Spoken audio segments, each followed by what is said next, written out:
welcome back to the GamecockScoop.com podcast, the official podcast of GamecockScoop.com on Rivals. I'm Caleb, as always, joined by Alan. We have a lot to get to today. Primarily, we'll probably talk baseball. There is a pretty big recruiting weekend coming up this coming weekend as well, the first of three across June, although I know it technically starts in May 31st, but, you know, we'll call them all June weekends, whatever. June 1st is on Saturday. It'll be June Saturday morning. Yeah, exactly. Before we do get into all of that, wanted to just give you a little tease to look out next week. For those of you who have been thinking about joining Rivals Premium, we will have a very special offer for one of those big recruiting weekends ahead of next weekend. I believe the deal is going to be, if you sign up next weekend, you have access to premium until fall camp starts. So the rest of the summer, pretty good deal. So definitely keep your eye out for that. We'll mention it on the podcast as well. Let me go really quick into what the recruiting list looks like for this weekend. I'll have the full, finalized list posted tomorrow on GamecockScoop.com in the weekly recruiting wrap up.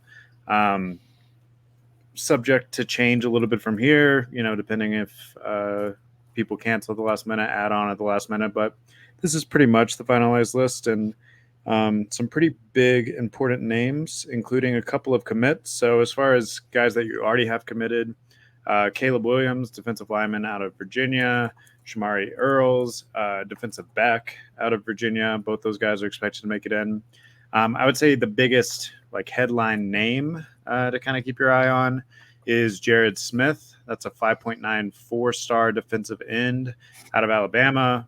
Has offers from pretty much everywhere. Really elite defensive end prospect. Possible even ends up as a 5-star before it's all said and done. We'll have to see if he moves up. But either way, huge prospect. Ranked right now 109th overall prospect in the 2025 class. Number 4 defensive end in the 2025 class. I think South Carolina's made some good. They put themselves in a good position there. Jalen Gilchrist, offensive lineman. That's someone I've had a future cast in for a really long time. It's another Virginia guy, which obviously South Carolina's built quite a pipeline there. You have another offensive lineman, Cortez Smith, out of Georgia. Defensive back Jaden Blair out of North Carolina. These are all 4-star guys, by the way. You have another offensive lineman, Dontrell Glover, out of Georgia. You have Malik Clark. That's one of the top-rated in-state prospects. He's a wide receiver out of Rock Hill.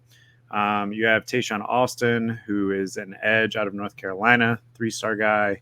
Another in-state guy is A.J. Brand. Technically, he is a quarterback on Rivals, and some schools are recruiting him as a quarterback, although I think he'll end up probably as a DB if he does end up at South Carolina. Technically, they're recruiting him as an athlete, so, keeping the door open for all possibilities. You got offensive lineman Isaac Sowles, running back Jeff Overton. That's another Virginia guy, obviously position of need. And then a guy that I'm really excited about, and I actually put him on the front cover of the YouTube thumbnail for today's episode. Jaden Breaker, who is a outside linebacker edge sort of prospect. I did an interview with him for GamecockScoop.com maybe a month ago. If you look him up on Rivals, it should be one of the top articles underneath his profile. Technically just a 3-star, but South Carolina was one. It's one of those that I think South Carolina got ahead of the curve on, and then some other bigger schools have started to make some offers and notice. Kind of reminds me a little, I guess, of Fred J.R. Johnson from the 2024 class, where no one had heard much about him. South Carolina offers. Obviously, ultimately, he landed with South Carolina, and then arguably, he's one of the top recruits that South Carolina picked up in that class, even though he was kind of off the radar before he got that offer. So anyway, that's a little bit to look ahead of this recruiting weekend. We'll try to see what we can find out about how the visits go and if there are any potential commitments.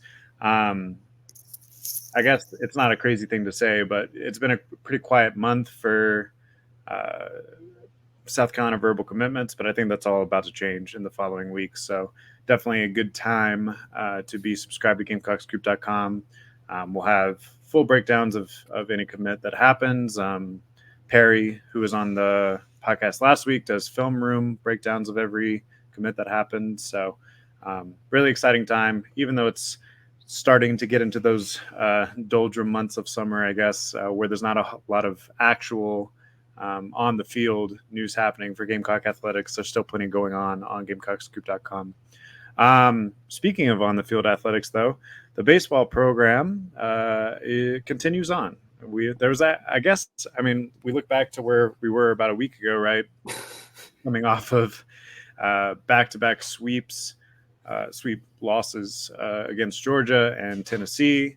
And there was a little bit of a notion that South Carolina was on the bubble. Like, I think there was at least a non-zero chance that if they go to Hoover and lost the play-in game to Alabama, that maybe they get left out. I still think they probably would have made it in as a 3 seed. Yeah, Alabama ended up getting in, so I think they would have been safe. Yeah. But Alabama also didn't lose 7 straight at the end of the year. Right. Yeah. The conversation was on the table, at least.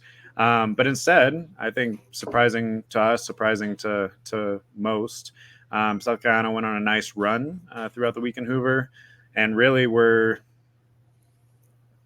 3 outs away from making it to the championship game, and who knows how that would have played out. I mean, we can talk about it here in a minute. Maybe it's actually for the best that you don't make it to the championship game, as far as setting you up for this regional and setting up your pitching and giving you an extra day of rest and all those sorts of things. But yeah, I mean, you were out there. I guess, what are your overall takeaways from the tournament? And then I think we can talk about some of the key moments throughout the week. And obviously the 2 LSU games kind of loom large as you lose in the bottom half of the final inning of both of those games. Yeah, so for people who don't know, we talked about the Alabama game on the show last week. Would you beat Alabama 10-5 in the play-in, get yourself a double elimination? You beat a national seed in Arkansas 6-5. You then lose to LSU 11-10. You beat another national seed in Kentucky, also 6-5, and then you lose to LSU 12-11 in one of probably the craziest games in SEC tournament history. I think my overarching takeaway is you definitely feel better about it when you left Knoxville, for sure. Like, you won 3 games, you beat 2 national seeds. You at least know it's there, like it's capable. And I actually kind of think that if they can figure out the defense, which I realize is a large if right now, and the pitching at least just doesn't get you knocked out, like the pitching just gives you a chance to win, you're starting to see it come around with this offense a little bit. Cole Messina, I don't even know what to say about his tournament. I mean, 16 RBIs in 5 games is just ridiculous. The record ever for a tournament was 13 before that. Say smashed the tournament record. Yeah, like blew. It had about like the 3rd or 4th game. Cole Messina, Dalton Reeves hit 2 big homers in the week. You feel better about his bat, I think, going into it. Parker Noland, who hasn't been swinging it very well lately, had a 3 RBI game, and that game ended up losing Saturday to LSU. Like, I think you feel like your offense is starting to come around where it needs to be. What do you trust pitching-wise? Maybe that's where we kind of start this, because you do have that extra day of rest. You kind of set it up however you want. I mean, Veach pitched really well there. I know Gainey gave up the walk-off homer, but it was the second time he pitched in the week, and he was pretty sharp the first time he went. Well, Veach gave up the walk-off hit as well, too, right? Yeah, he was clearly out of gas. He had thrown his career high in pitches Tuesday, and they put him back out there trying to win the game. I understand that 2 days later, and he just didn't have anything in the tank. I mean, I think you feel pretty good about the bullpen in general and the way that they responded throughout the week. Yep. I mean, I think a lot of those freshmen, you mentioned Marlott. Yep, that's a good point. He pitched very well in that Kentucky game. McCoy, is that a name? Yeah, McCoy pitched. Tyler Pitzer started, I think, the first LSU game, and he wasn't dominant, but he got you through, I think, 3 or 4 innings, and he hung in there against a really good lineup. My point with the freshmen, I guess, was just you got them experience in a tournament setting. Yep. Sure. And you're about to have to turn around and play a regional where if you end up on the loser side of that bracket, you don't necessarily feel that all hope is lost. after the pitching performance you saw this last week.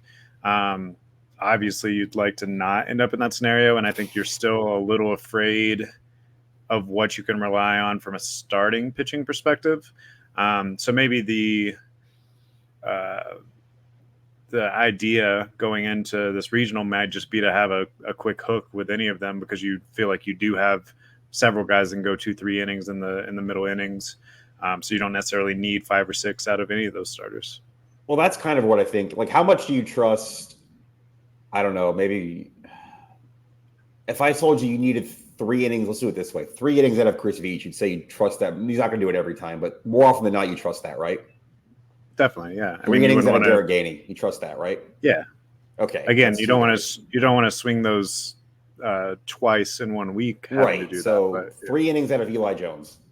You can go more than that, but let's just say 3. Okay. Yeah. So that's 3. 3 innings out of Dylan Eskew. Yeah. All right. 3 innings out of Matthew Becker. Yeah. All right. That's 5. 3 innings out of Parker Marlott. Yeah. 6. Trying to think. Ty Good.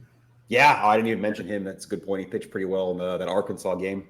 3 innings out of Ty Good. Yeah. So now here's the interesting one. I got 7 names there. You all feel at least 3 innings you feel pretty good about. That's 21 innings. That gets you to Sunday. 3 innings out of Roman Kimball. I mean, I think he pitched one of his best. Yeah. Maybe arguably his best outing of the season against LSU, and it was wasted. And we're going to get into this a little bit more, I'm sure. Wasted by some defensive struggles behind him. Yeah. So if he gives you a similar pitching performance and you don't, I don't even know if we call them errors, because apparently they didn't get scored as errors a lot of the time. But, you're just a little more steady behind him, then, yeah, I think 3 innings. I mean, he went 3 2/3 and really should have gone 4 on Saturday or Friday, whatever day that was. If you don't, end up screwing it up behind him. So we're saying 7.5, 8 guys you trust if they had to give you 3 innings. And you're going to need more than that, obviously, from someone, because you can't win a regional with 24 innings. And especially not if you're going to do a loser's bracket. But that's kind of where you're starting. And I think that's actually not the worst place to be. I think you showed last week that you have a better bullpen than a lot of the rest of the conference, even teams that are ranked above you, maybe. I think you probably have the best bullpen in this regional. NC State's has been better lately, digging into their numbers a little bit. But James, we didn't even say it yet, but you're going to the Raleigh Regional. You're NC State's hosting. You're playing James Madison in the first game Friday, and the 4 seed is Bryant. But should we talk about the elephant in the room before we get to that? Go. Yeah, what's the elephant in the room? I actually have my own elephant as well, but let's hear what yours is. Mine's the defense. I mean, and I guess mine's related to that. How did you feel? Because Kingston got asked about all the errors. How did you feel about his response of bringing up we're like 971 fielding percentage or whatever? We talked about it a little bit throughout the tournament, but there was some weird scorekeeping that didn't end up putting down errors that I thought were pretty clearly errors. But even so, that was that 971 or whatever. That was before you lost Gavin Casas. Yep. So now you're limited in your lineup options, and that was before Talmadge LeCroy, which I hate to call anyone out specifically, but call a spade a spade. He didn't have a good tournament last week, and seems to be maybe having a case of the yips or something, because I think he's a very good defender. I mean, he's been a good defender throughout the year. He's part of that defensive lineup shift that we see that Kingston brings in halfway through some of these games. But for whatever reason, last week he mentally wasn't there. So I guess you're hoping that this little break, a couple of days of practice, a couple of days of just taking lots and lots of ground balls during those practices can sort of shake some of that out. Yeah, I think that's probably the way you maybe have to set this up is it was bad. You had 12 errors in the tournament, which tied the all-time record for an SEC tournament team. And I think we all agree it should have been more than 12 with some of the scorekeeping. Now, what can you actually do about it? I think we should be solutions oriented about this. Gavin Cassis is probably done, like you said. Kingston has not officially ruled him out, but we all saw him. It's a hamate injury. He said that much. That's usually a 6 to 8 week recovery. I know some people here will know that Christian Walker played in the College World Series finals with a broken hamate. I feel like that's more of a freak Christian Walker thing than something you can expect an athlete to do again. Yeah, you're talking about one of the best baseball players in South Carolina history. Yeah. No offense to Gavin Casas. Yeah. Guy who's had a decade-long major league career. So what do you do? Like, I think you just kind of, like you said, tip it at short. It's one you can rely on. Parker Nolan's been at second all year. That's not changing. I don't think you're moving Petrie off first, even though he's better in right field. Yeah. I think it's kind of just the third base thing, right? And you look at your options, and I mean, Lee Ellis didn't inspire much confidence there. He had that error in the 9th inning of the Saturday LSU game, fielding a bunt. Kingston said Tyler Causey has played third in their scrimmages and practices. He's never done it in a game. How confident are you in that in a regional? To Ellis's credit too, that was a tough spot to get into. In general, it's tough to call out specific people in specific spots, whatever. If they went forward and were like, this is your job going into this regional, does a week of practice there make a difference? Maybe. I don't know. I mean, he's a D1 baseball player, probably. But I don't know. I tend to think, unless, I mean, obviously, you if you're the coach or you're in that locker room or whatever, the psychology of where Talmadge Lecor is at better than we do right now. I haven't talked to him or anything. But assuming that his head seems to be screwed on fairly straight, I think you just hope that last week was a fluke and roll him back out there. I think you have to. I don't really know what else you really can do about it at this point with the injuries, like you say, with the way the roster is constructed. I guess you kind of look at some of these errors too, and it's like there's some real. You use the term yips. I mean, I'm not singling out Talmadge here, but like you had 2 different pitcher errors too, where one was a bad pickoff and one where Eli Jones, I think it was against Arkansas, like gets a comebacker, has plenty of time to go to second for a double play and just nukes it into center field. It doesn't even look as much as, obviously, I mean, they're D1 baseball players' talent or like fundamentals. It just kind of feel like a yips thing. Like, I don't know. The first Talmadge one, this is the one that I really thought, A, changed the game against LSU because it was 2 outs. They ended up scoring 6 in that inning. And B, should have been scored in air. He almost gets out of the way of the ball that's hit right at him. Like, that feels like a yips thing to me. Well, I think he had several of those moments even throughout the weekend, even at the plate. We texted about it, but he bunted one that like kind of seemed like it might have hit the plate. So he was like, oh, that's a strike. But he didn't run, and the umpire didn't call it foul or didn't call a strike. The ball was live ultimately, and that allowed. Was that LSU? It was earlier in the week. I think that was Kentucky, but I don't remember. Okay, yeah, earlier in the week, but it turned into a double play that probably wouldn't have happened if he just takes off running and waits on the play to be called dead or whatever. So, and this isn't just to like dump on him. I guess the point is that these things can kind of like compound on each other, and you can get in your head, and then once you get in your head, it's hard to get out of your head. But I wonder if having a few days off, having a week of practice where things go pretty well, you can kind of reset those sorts of things. And even from a team-wide angle, I think that they can start to get in your head. You see, two players boot it in back-to-back innings, you start getting in your head about when the ball comes towards you as well. Yeah, for sure. There were a couple communication issues. There was one in the Alabama game where I think it was Jackson and Brindling, like were looking at each other on a ball in the gap, and neither one of them called it. That drops. That's not an error, but it might as well be. It's another one of those. Again, I can't remember if it was. I think it was Kennedy Jones and Tippett. It was like a ball to left. It was a blooper. Nobody calls it. That drops. It's just stuff that I kind of wonder if it's fixable at this point. You've played 59 games. You had a 3-week preseason camp. You had all your fall circuit. Like, this team's been together long enough that, like, I kind of think it's just yips for whatever reason. But also, at this point, like, it's late enough in the year that you don't have anything else you can do about it. You got to just hope they make the play when the ball gets hit at you at this point in the season. Yeah, and if we're honest, it may not matter that much if your pitching's on point, if your Yep. hitting is as well as if you're hitting as well as you were last weekend or last week. I think you should win this regional, and maybe that's how we start to transition to talk about what's at stake this coming weekend and what your potential opponents look like. But I mean, we saw a Georgia team come in here 2 weeks ago that was is a very mediocre That's defensive team. made 5 errors Um, in a game and won. Yep, it's a good point. but it just doesn't matter because they were the better team and they had their bats alive and they were going to outscore any errors that they made, I guess.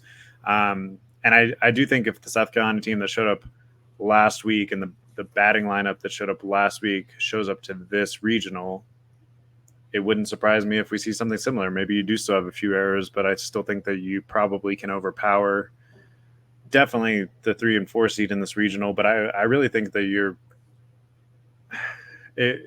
again, if every team is playing like they did last week, which is a hard thing to predict in a sport that's so up and down as baseball, but if everything's like it was last week, I think that you're probably the favorite. Is that a crazy thing to say as the 2 seed on the road? It's tough. I don't know if you're the favorite. What I will say is, and I said this to you before the show, I think we were all in agreement last week that if this team got in, they were going to an ACC school, probably one of the Carolinas. Okay. North Carolina is the number 4 national seed. They went 32-2 at home. I think a lot of people think they could win the national title. You dodged that bullet.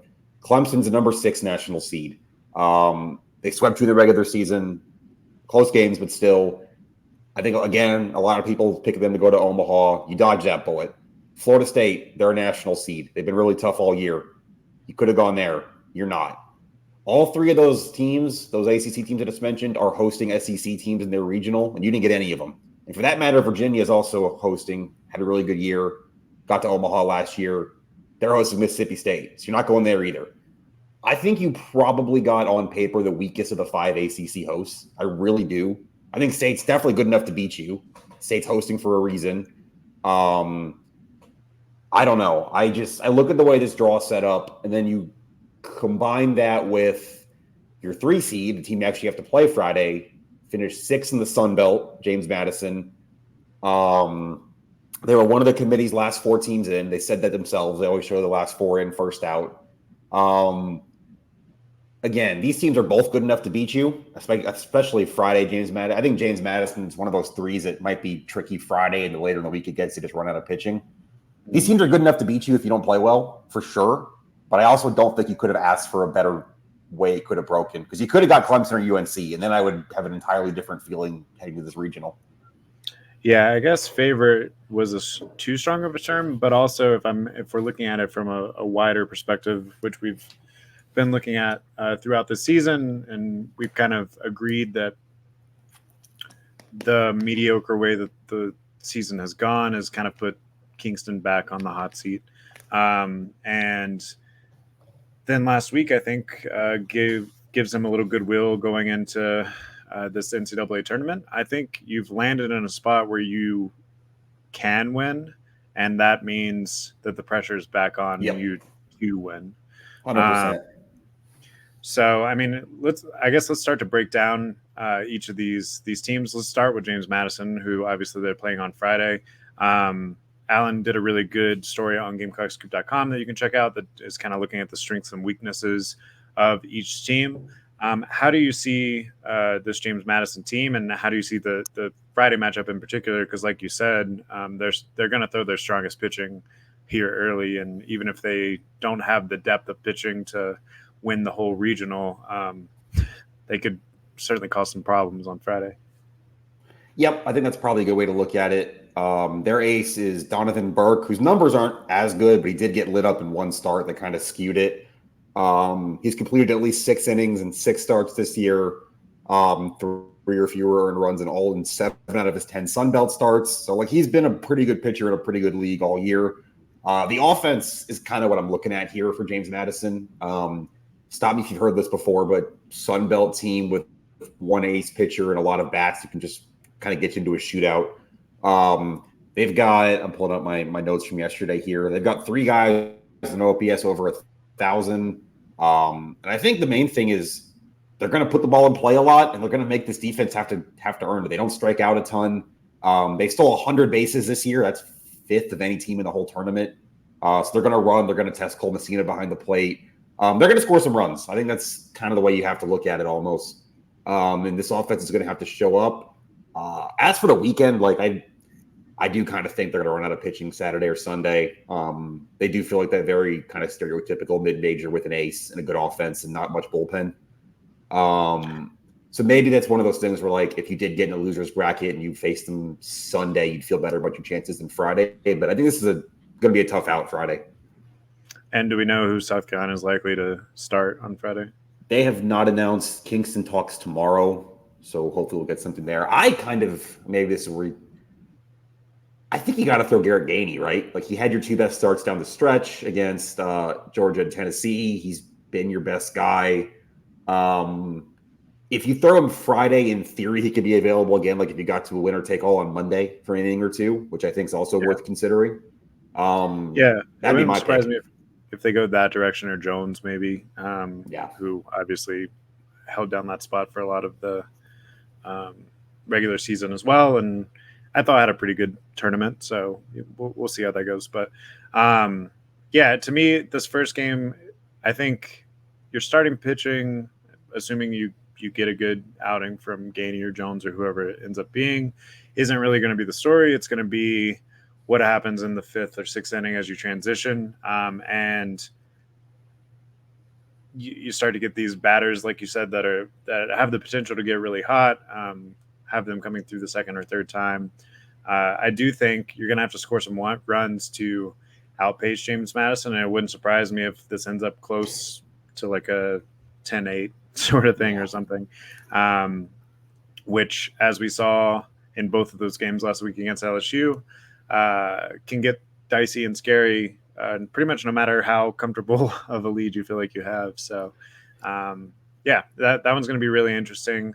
And then there's not a ton to say about Bryant, I guess. I lived in Rhode Island for 6 years, so I know there you go. where they are.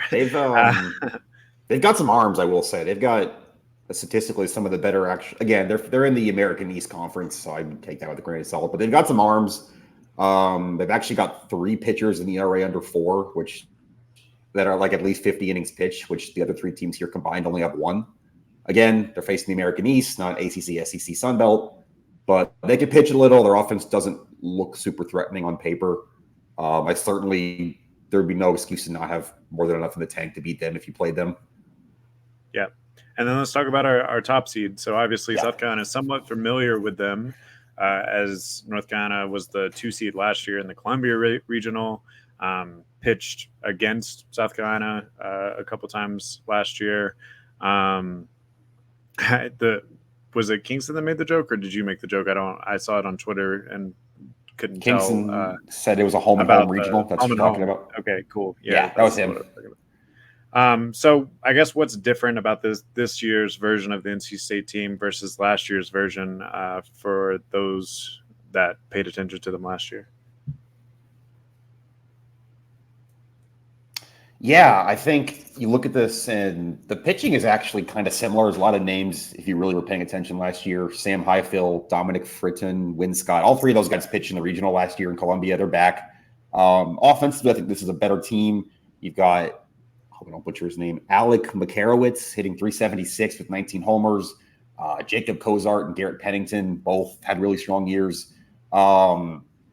This does feel like a regional that skews offense, and their bullpen's been better lately. They got off to a slow start, and they've been pretty good against some good ACC competition. But the numbers they don't jump off the page at all, which I think can be a little bit misleading. But I will say, talking to an NC State writer last night, just someone I know, agreed with me that whoever starts 2-0 in this regional is going to win it, which you can say in a lot of cases. I think it's about 75% of the time that's how it works out. But I don't think any of the 4 teams in this regional have enough pitching for an extra game in a loser's bracket. That includes South Carolina. I think you feel best about them, but I don't think if they had to win 3 games in 2 days after already playing 2, you feel like they have 5 games worth of arms. I mean, so I think did they though? They gave up 11, 12. Can you recreate that? Yeah. I mean, they did get through 5 games. That's true, but you also had Sam Simpson, who hasn't pitched since the midweek in February, pitching by the 5th game. So how much do you trust that with your season on the line? No, for sure. I think whoever starts 2-0 wins this thing. That's kind of my prediction, which is what happened last year. Was NC State played South Carolina in that 1-0 game. South Carolina won, and NC State couldn't get out of the losers bracket. So I think they're dangerous. I think the fact that NC State can probably save their ace for Saturday and not pitch him Friday against Bryant is going to be a challenge for South Carolina. But again, do you feel worse about that, or do you feel compared to, let's say we're talking about this going to Chapel Hill or going to Clemson, like I think their odds are much better here than either of those places. Yeah, I would have to agree. I thought one other point just on NC State and the way they might potentially match up with South Carolina that you pointed out. NC State's got a lot of walks from their pitching staff this year. Yeah. And obviously, if you've been paying attention, South Carolina has earned a lot of walks this year. Are they still leading the country in walks? They were for I think they're 4th now, but NC State, I have the stat, is 221st in like most walks allowed. So that's a mismatch that I think works in South Carolina's favor for sure. So it'll be really interesting to see how all of that plays out. Obviously, you got to get off on the right foot on Friday. Hope that Bryant gives NC State at least a lot to handle, where they have to go into their bullpen a little bit and waste some arms early. But it'd be better to be a 1 seed. That's where you do look at those Georgia series, the Tennessee series. Man, if you, especially with what you did in Hoover, like if you'd gone even like 2-4 in those 6 games, you're probably talking about a home regional here. If you're looking a little bit down the line, because actually, what was it, 4 or 5 years ago? Man, it's been a while. South Carolina was in a similar position, did end up escaping the regional as a 2 seed, and then had the number 1 seed in the other regional that they were matched up against lose, and then so they actually ended up hosting a super regional in the second round. Any chance you think that something like that could happen here? So if you don't know, they're matched up in the Georgia regional. Georgia's got UNC Wilmington as the 2 seed, Georgia Tech as the 3 seed, which is interesting. Nice rivalry matchup there, and Army as the 4 seed. You think Georgia just kind of walks the dog on that regional, or it could get interesting? I don't think they're going to cruise it. I think Wilmington's got some pitching depth that could give them a challenge. Georgia Tech, where I think that's going to be another high-scoring regional, stay in the winner's bracket type deal. But I do think Georgia ultimately wins that thing. But, it can get weird, and I actually like Wilmington's arms quite a bit. Yeah. So mid-major. So those of you that are scoreboard watching this weekend, that's the one to keep your eye on. Obviously, some people have their eyes on Clemson as well. Did you see the video of the South Carolina player started chanting Vandy boys after Vanderbilt popped up in the Clemson regional on the show? I was about to say they got a bit of a tough draw. So yeah, Vandy and Coastal. Vanderbilt's the 2 seed, Coastal's the 3 seed, High Point as the 4 seed. See, that's another one, before you keep going. Like, I think that kind of illustrates my point. Like, if you would swap South Carolina and Vandy and both SEC 2 seeds, and we're talking about a regional with Coastal and Clemson right now, I think you're having a different conversation. Yeah, you probably are viewing it as a lot longer shot, at least, I guess. Yeah. Continue. Any other regionals that kind of stood out to you as ones that you're excited to watch this weekend? We got A&M and Texas together in the College Station regional. That's fun. See what we Texas got here. Has 3 seed. You don't see that very often. They didn't have a great year, but they're in and they get a shot at a rival, future SEC rival, in like a month and a half. What else we got here that I was? Is Louisiana? Is this LSU there too? No, that's the Cajuns, Louisiana. Okay, gotcha. LSU and UNC, that was another one. And in-state school, Wofford, South Carolina. And that's a fun one in Chapel Hill. Yeah, I think that's about kind of what I'm keeping an eye on this weekend. Obviously, the Athens ones, for South Carolina's purposes, the main thing to look at.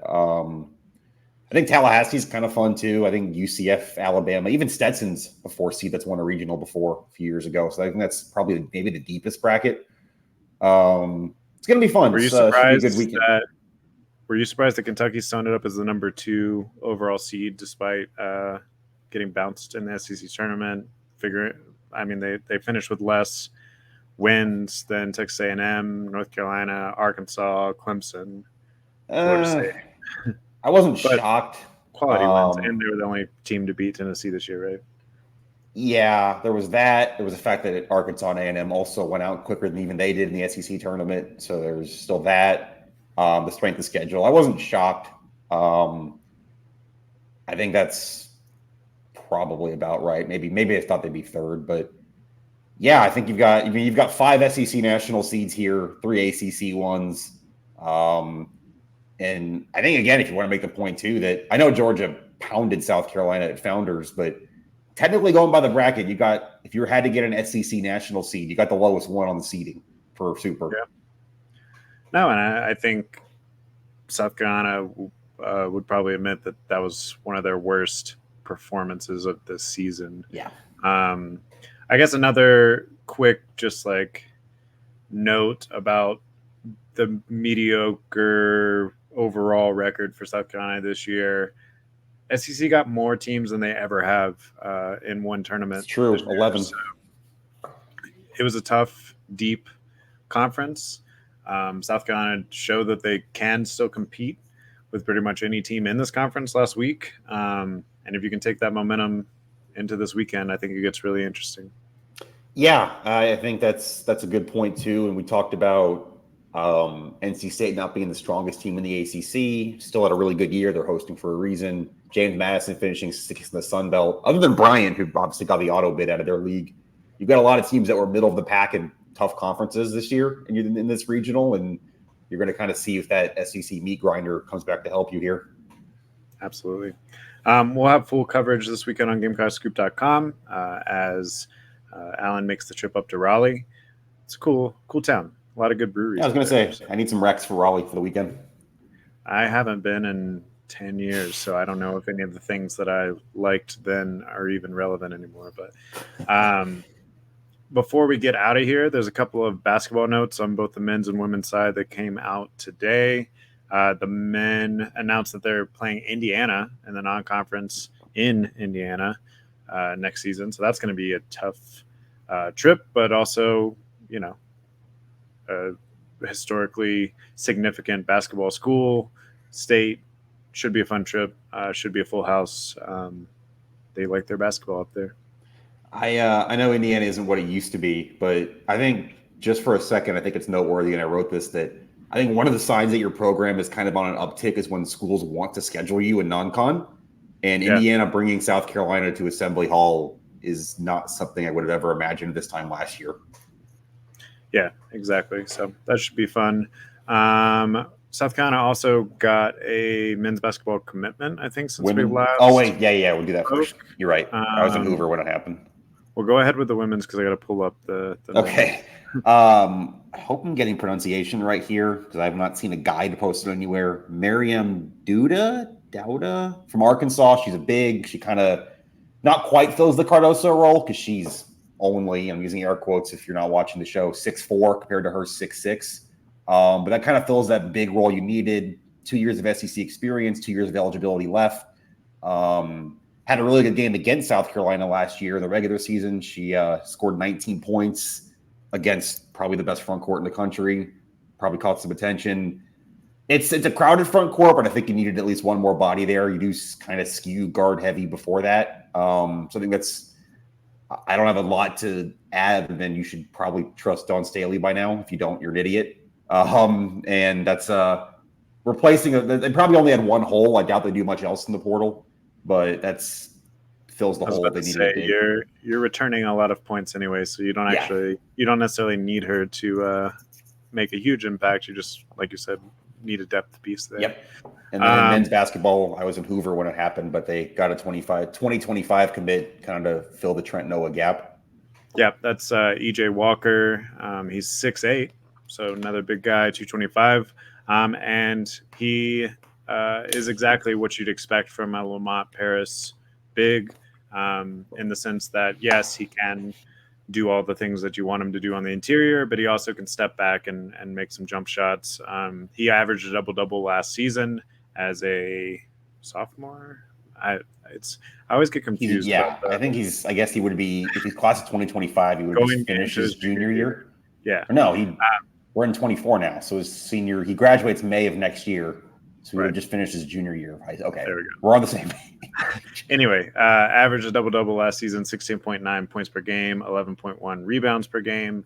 And like I said, he's got the flexibility to either play the 3 or 4, I think. Although 6'8", you probably like him to play the 4 and then just give you that flexibility offensively. Down the road, we'll see how that goes. That's the third member of the 2025 class, though, along with Eli Ellis from Hickory, North Carolina, and Hayden Assemian from Powdersville High School, where I taught for several years. So that's there you cool. go. I don't know him. That was a long time ago. But anyway, let's get out of here. So this has been the GamecockScoop.com podcast. We'll have full coverage of all the baseball stuff this weekend on GamecockScoop.com.